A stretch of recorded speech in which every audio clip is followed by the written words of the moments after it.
ഒരു ഭിക്ഷു തൻ്റെ ജീവിതത്തിൽ എന്തെല്ലാം ആഗ്രഹിക്കുന്നോ അതെല്ലാം നേടാൻ ഉള്ള ഉപായം ഒരു ഭിക്ഷു എന്തെല്ലാം ചെയ്യണം എന്ന് ഭഗവാൻ ബുദ്ധൻ ഒരു സൂത്രത്തിൽ പറഞ്ഞിട്ടുണ്ട്, ആകങ്കേയ സൂത്രം.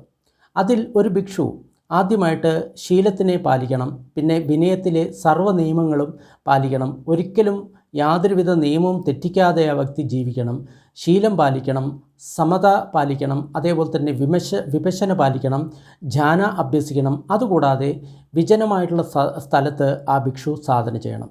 എങ്കിൽ ആ ഭിക്ഷുവിന് എന്തെല്ലാം ധർമ്മത്തിൻ്റെ ആഗ്രഹമുണ്ടോ എല്ലാം തന്നെ നിറവേറും. ആ ഭിക്ഷുവിന് ഭിക്ഷാന്നം കിട്ടും, താമസിക്കാനുള്ള സ്ഥലം കിട്ടും, ശ്രോതാപന്നനാകണോ അതാകാം, സഗ്ദാഗാമി അനാഗാമി എന്ത് വേണമെങ്കിലും ആകാം. അതുകൂടാതെ ദിവ്യദൃഷ്ടി, ദിവ്യ സ്രോത്, സബ് കുച്ച് എല്ലാം തന്നെ ആ വ്യക്തിക്ക് കിട്ടും.